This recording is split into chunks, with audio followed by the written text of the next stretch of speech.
Hello, my beautiful Capricorns. This is your weekly reading. This is for August 9th to the 15th, 2021. I hope you're doing great. I hope things are really amazing for you. I'm super positive lately. I'm not quite sure why, but I just am, and I'm going to go with that because putting positive energy in the world is how we make the world a better place, and I'm sticking to that. So I'm just going to do a quick and simple little 9-card reading. I've already done a lot of shuffling off camera. I'm going to do this last little quick shuffle. Please know that my contact info is below. I'm going to do another answer your questions video very soon. If you want to give me any questions, I'm going to keep that card that popped out because when they fly out, I like to do that. And it's a good one anyway. The Sun. I haven't seen him today, or him. Or her. The Star finally is coming up after not having the lovely Star come up for ages and ages. Oh, these are always great when they come together because they're so compatible. Okay, so let's unpack this baby and dive in because this is going to be a great reading. I'm just going to move these up a little bit so you can see everything. Okay, so these two cards, the Two of Wands and the Three of Wands. You've got a fellow here, you, who's looking at his world and really evaluating what he wants to do in life. What do you want to conquer? This is all about action, wands are.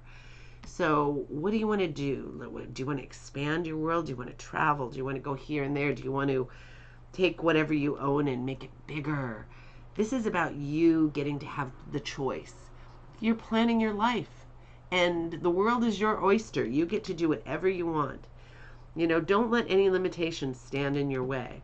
And then we've got the Three of Wands, which is a very good thing to go together because you are now looking at the past and figuring out, where have I gone? Where do I want to go as a result of the experience I already know? And now I'm going to take those experiences and I'm going to bring them into the future, and I'm going to go and figure out, what to do next. And it's very exciting, very, very exciting stuff.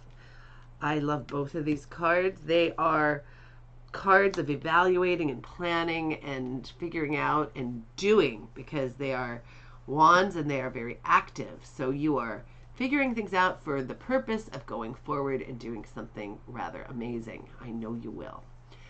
I believe that sincerely. So then we have an interesting mix of cards here, which I'm going to put our Sun last because it's such a great card. And we'll put these guys up here for the moment. And we'll put our Devil down here somewhere. Let's do this guy next, okay? This guy here. Let's put our Star down here. And let's put her. Okay, so let's do it like this. This makes some sense. Okay, so this card, sometimes we call it the Sore Winner card. This guy has had some kind of a victory. You've had some kind of a victory. Although a lot of people will read this so that you could be the victim, the person who lost the battle, or you can be the person who won the battle. I personally think of it as you're the person who won the battle, whatever the battle is. It can be a verbal battle. Sometimes, because the guy looks a little smug, although that's just a perception in the drawing, so he might not actually be smug. Maybe you won a battle over somebody who deserved to have a battle be won over them. And you are completely justified, and that's fantastic and super positive. If there is a situation where you're a little smug, I guess it kind of depends on who you won the battle over. If it's your parent that you're sticking into an old age home and you're winning that this happens because you're in a position of power over them, and they absolutely don't want to go, and you're feeling smug that you're getting your way, and that's what's happening. Even if you do feel self-righteous about it, even though that might be the best place for them, maybe you shouldn't be so self-righteous about it. Maybe you should be a little bit humble and a little bit more understanding of their needs. This is just one of a billion examples. It could be your children. It could be you have an adult child. I mean, I have this situation. And you argue about things, and maybe instead of just keeping your mouth shut for once, I'm not good at that. I mean, because I have this philosophy that you should never keep your mouth shut in situations where you feel that you need to speak, because I actually think suppressing things causes cancer. I do. I believe in speaking your mind, not feeling that you have to keep your mouth shut. That's just a personal philosophy of mine. Um, but then sometimes I say things or I do things, and then everybody's mad at me for the next day or two, and I'm not too happy with maybe not the way I behaved, but obviously it wasn't the right situation with them because they don't feel that they, were heard maybe, or maybe it's that, they just wanted to have a good time and not hear all your nonsense, whatever it might be. I mean, it's different for all of us, and some of us it's more extreme than others, and, like I do find, I mean, when I was younger, I would say or do anything. If I was pissed off, I'd throw dishes. I'd get really mad. My temper was completely out of control. I would break things. I don't do that anymore because I see what an idiot I was with those things. But it's not always easy. There are times that I'm super, super mad, like insanely mad. Sometimes I actually have to do things like leave the situation, which I hate doing because I think that's a cop-out in some ways. But some people think that's the mature thing to do. And maybe they're right. I mean, we don't always know. And you know what? We don't always know because it's different with everybody. The right thing to do with one person is not the right thing to do with the other person. Everybody else has personalities. Even if it's your own family, even if it's like your own husband and children or your own partner and their children or whatever. Again, you're dealing with individuals. That's why I'm not a big fan of psychology, because everybody's an individual. There is no blanket answer for everybody. You just have to be a person who's willing to kind of roll with it, accept the fact that life's a roller coaster. And maybe, if you're super extreme like I can be sometimes you have to just kind of tone that down. Now, you guys are not really like this. You guys are much better than I am at controlling these kinds of situations. In fact, here's your card, babes. The Devil for Capricorn. Now, that doesn't mean you guys are very devilish, because I don't find you all that devilish. I think you guys are actually far more angelic than a lot of the rest of us. However, this card has so many meanings and so many potential things to look at. Sometimes it's a warning. Just like temperance is a warning to not overdo things, from the other perspective, from the soft side of it, like tone it down, tone it down. The Devil is showing you that, hey, I'm all about obsessions and addictions. So I'm appearing because maybe you're drinking too much, because maybe you're doing too much hoarding.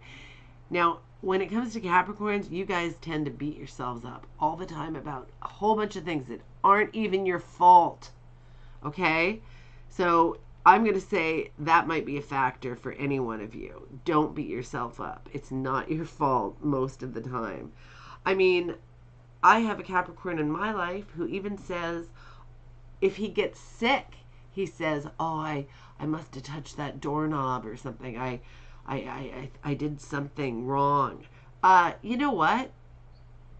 The stuff is airborne. You're not like some person who did some great fault if you catch something. This is part of life, okay? So to beat yourself up about that or any of the other things, things that happened to you in childhood, try to feel good about yourself. Try to feel good about yourself. Be happy with who you are. You deserve to be happy. You guys are amazing. I love Capricorns. I have a couple of very important Capricorns in my life. They mean the world to me, and they're solid and happening, and they tend to be people who are quite caring and decent and upstanding in ways that I find really incredible, and also some of my clients. And it's just do not beat yourself up, and don't do anything to cause yourself harm. And obsessions, that was the other thing. When this card comes up, it's not always drinking or smoking or whatever. It can mean those things, but it can also be, being kind of a serial person who falls in love with everybody. Don't do that. Protect yourself. Protect yourself. You guys are super important. Protect yourself. This card.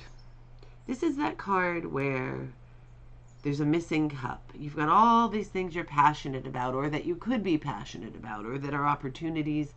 something that could mean a passionate overflowing cup for you. But you want to go off and search for the missing cup somewhere. There's something you're seeking. Sometimes it's for the good, sometimes it's for the bad. I'll give you an example when it could be for the good. So you're a young person, you've got your home and your family and your parents and things that you love, things that are solid, things you're very, very passionate about. But you want to go off and forge your own life. You want to go seek your fortune. You want to go seek your love. You want to go, be a grown-up. And so you want to leave the fold. And that's hard to do. You don't want to leave these people, but you have to do what you want to do. And so that you can create your own world and your own family and all the things that you can be passionate about that will increase everybody's world. So there's nothing wrong with that. Then there are the people who they have all these things they're passionate about, but they're struggling with the responsibility of it all, or they're just not happy or whatever. So they're trying to get out of it, and it might not be the best thing. Excuse me. Staying in it might be the best thing, because this is really where your passion lies. It's tough. There's a lot to evaluate, but think about it. Figure out what this is. Sometimes it's something far more simple than what I've just made all that out to be. Maybe it's just you need a hobby. You need something fun that's going to bring some joy and passion into your life. Maybe you need to go buy a dog. Maybe you need to buy a pottery wheel so you can create something beautiful. I mean, who knows what it is? But whatever it is, maybe you feel this lack of passion. Maybe it's to maybe if you're married and things aren't great, but they're not horrible. Nobody's off having an affair. Nobody's, deceiving the other or anything. Maybe it's time to reinvigorate what you've already got with great new passion. Maybe you have to, step out. Maybe the going off to look is stepping outside your comfort zone so that you and your lover can find each other again and have all that beautiful passion overflowing again. Because nothing is impossible. You've got the whole world of possibilities out there. You got a lot going on right now. A lot going on. Here's the worker. Now, whether this is work, which it usually is, or whether it's something else you're working on, you're working hard at it, and you sometimes feel disenchanted or disillusioned, which is okay, because you're not stopping. You're moving. You've got all this active energy here.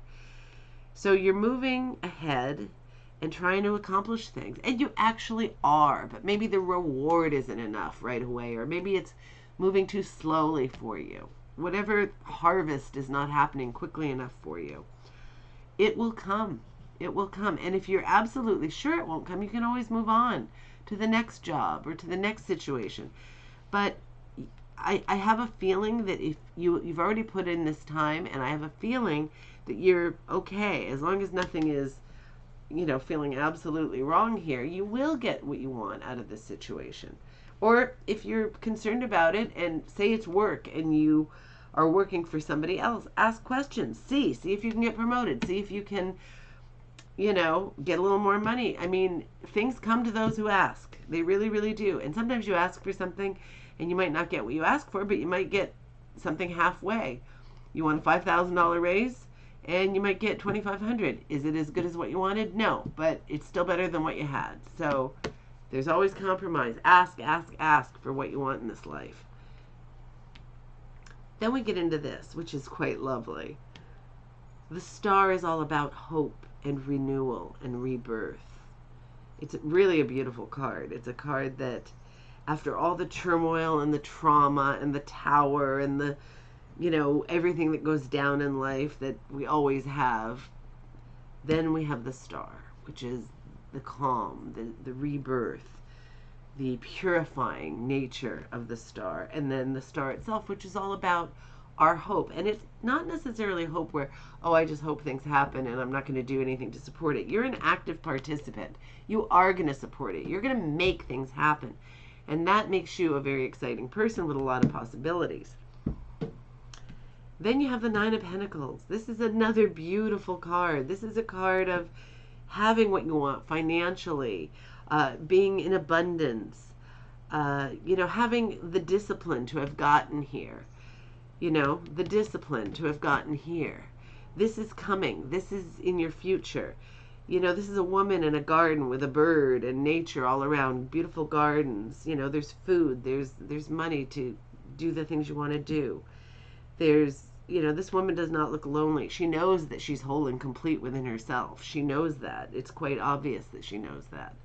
So when you have something like this with this hope and all of this, you know, beautiful emotion that's going on here, this very positive forward motion. And then you've got the sun, the happiest card in the deck.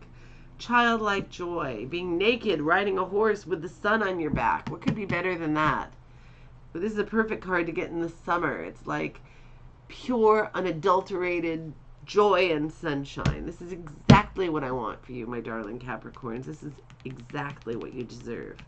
Not to beat yourself up, to know that you are whole and complete, just exactly the way you are. An amazing, fabulous being who deserves everything good. So I hope to talk to you soon. Have a great rest of the week. Enjoy your summer. And we'll talk again. I've got some videos coming up in the next few days, and I hope I get to see you then. Take care.